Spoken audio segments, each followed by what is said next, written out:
दो शहर की नंद और दो गांव की भाभी। ले लो पुदीना, ले लो पुदीना, ले लो पुदीना, पुदीना पुदीना।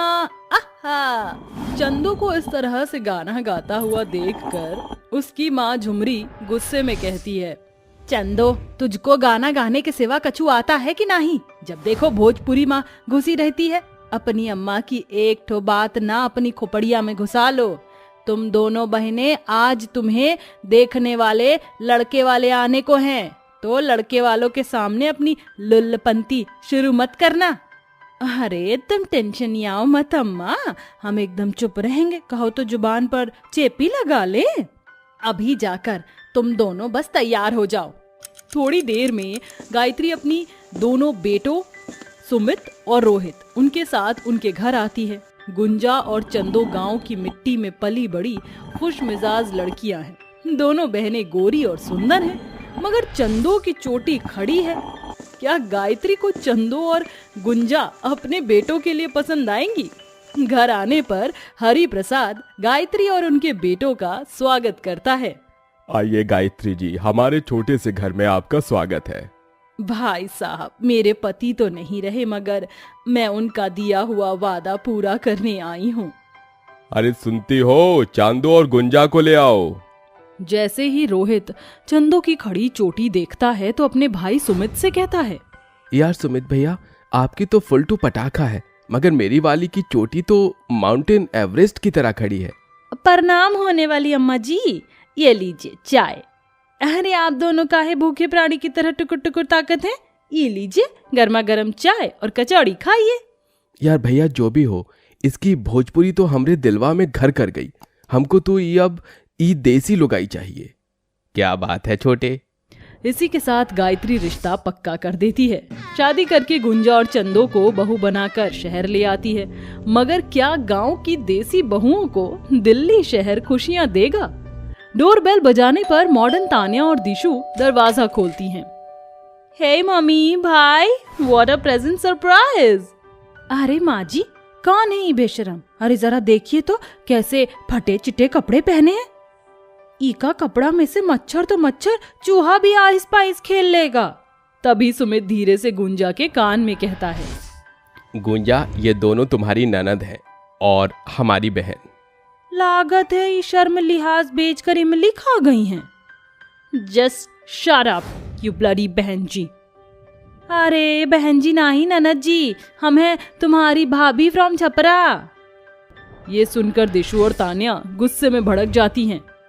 अच्छा, तो अब समझ में आया, हमें ये जरूरी काम करने आप हमारे भाई को गांव लेकर गई थी मम्मी। घर आई अपने गांव की भाभियों को देखकर दोनों शहरी ननद चिढ़कर कमरे में चली जाती हैं। ससुराल के पहले दिन चंदो और गुंजा खाना बनाकर टेबल पर परोसती हैं।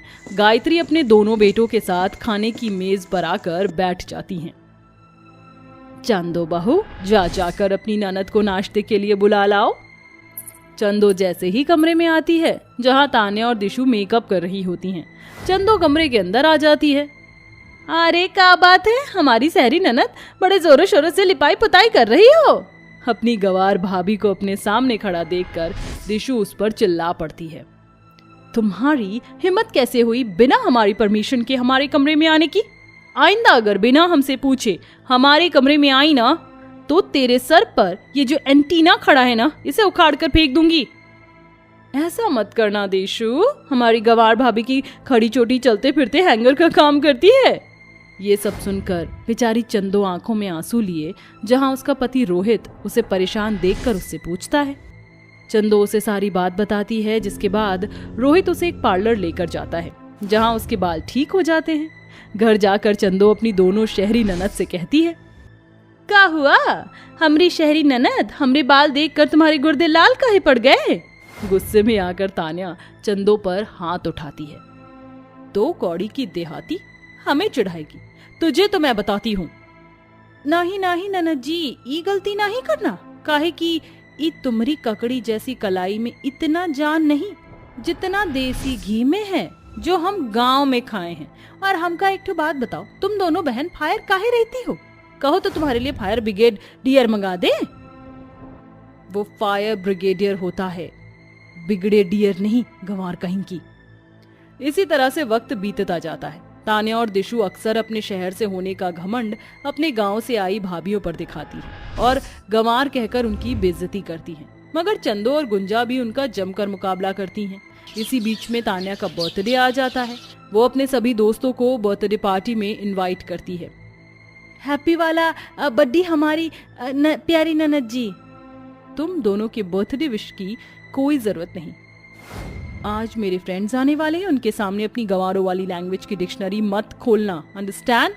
You better understand. गुंजा, चल हम दोनों भी इन शहर वालों को दिखा देते हैं कि गांव वाले इनसे कम नहीं।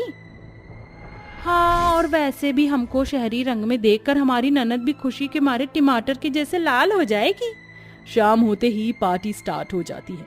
चंदो और गुंजा अपनी ननद की अलमारी से उनके कपड़े निकाल कर पहन लेती हैं और सैंडल भी पहन लेती हैं। इसके बाद वो जैसे तैसे मेकअप शुरू करती हैं।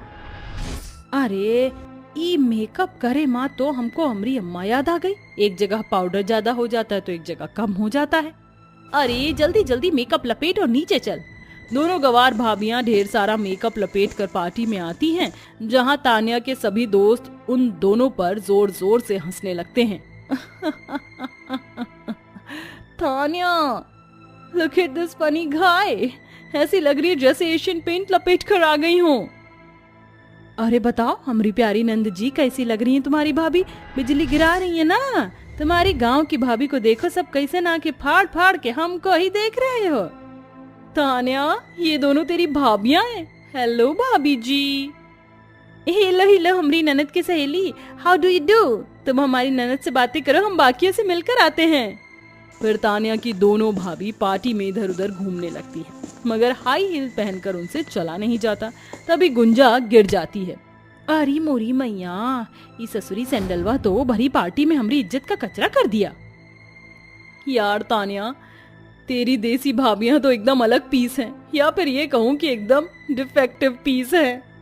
एक एक करके तान्या के सभी दोस्त उसकी भाभियों का मजाक बनाते हुए वहां से जाने लगते हैं। तभी तान्या गुस्से में अपनी दोनों भाभियों पर भड़क जाती है और सबके सामने उन पर चिल्ला देती है। मैंने तुम दोनों को सुबह ही कहा था ना कि मेरे दोस्तों के सामने अपनी जुबान मत चलाना, मगर तुम दोनों ने अपनी गंवारपंथी दिखाने में कोई कमी नहीं छोड़ी। मेरे सभी दोस्तों के सामने मेरी इंसल्ट करवा दी। किससे पूछकर तुम दोनों ने मेरी ड्रेस को हाथ लगाया और मेरा मेकअप लगाया? अरे इससे अच्छा तो यही होता कि तुम 6 मीटर की साड़ी लपेट कर आ जाते। और ये सब करके क्या तुम दोनों गंवार मेरी और मेरी बहन की तरह शहरी बन जाओगी? देसी देहाती कहीं की।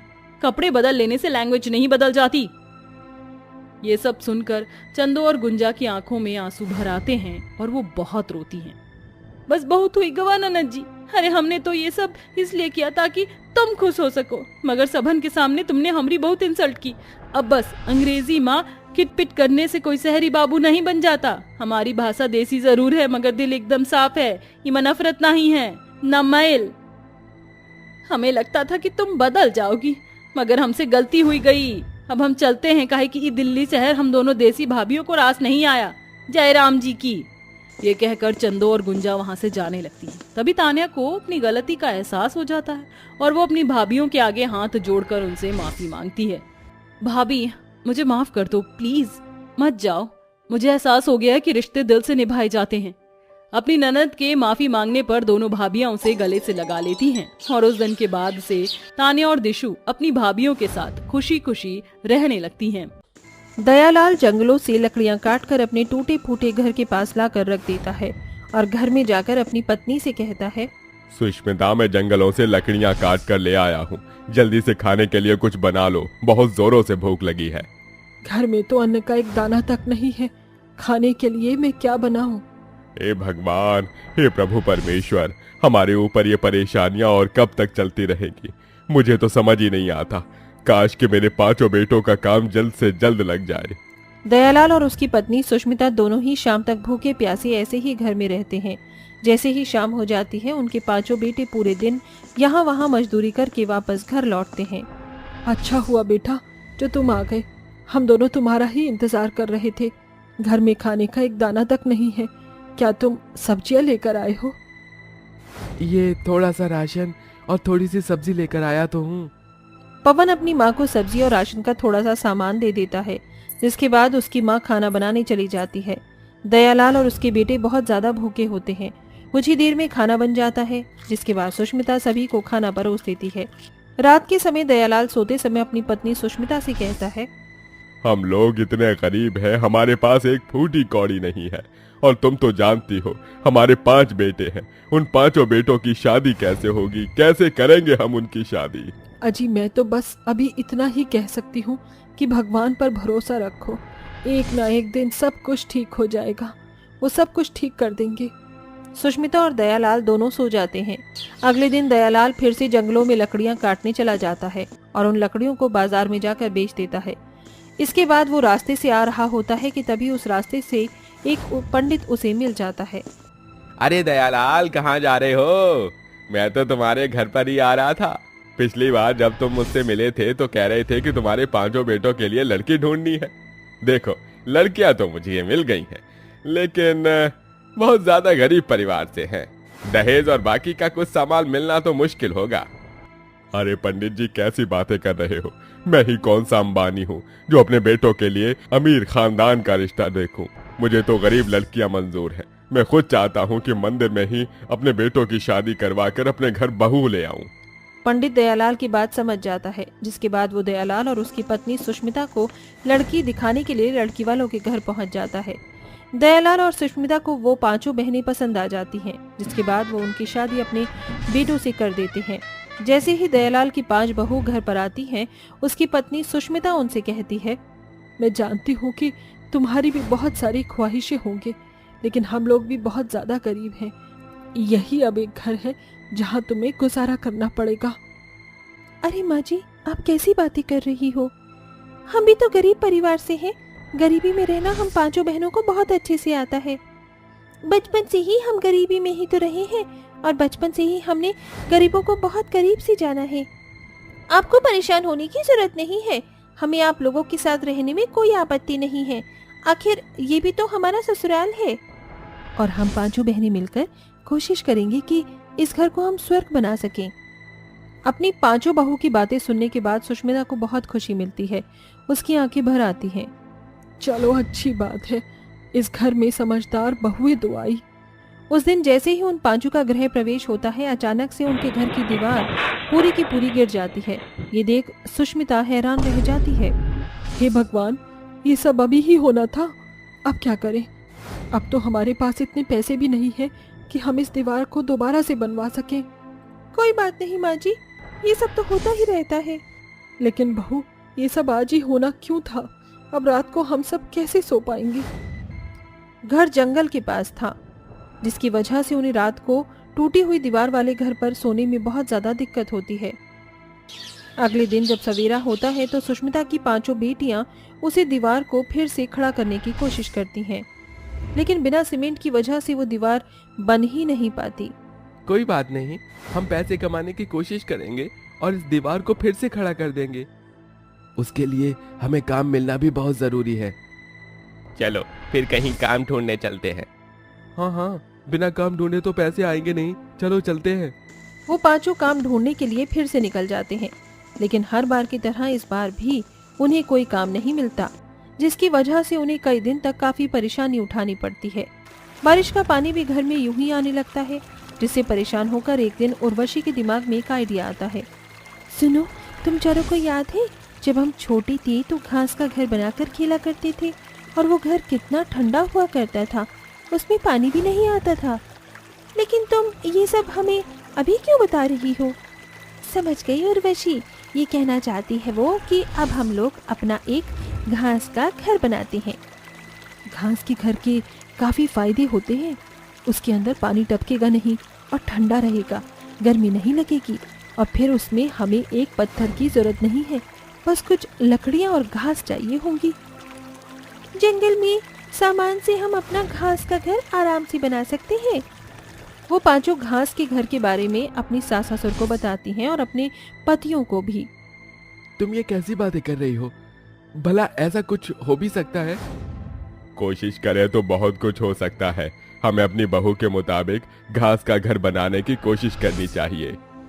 दयालाल के कहने पर उसके पांचों बेटे मान जाते हैं, जिसके बाद वो सभी जंगल से लकड़ी और घास ढूंढने निकल जाते हैं। लेकिन पूरे दिन जंगल से घास ढूंढते हुए भी उन्हें कहीं भी घास नहीं मिलती।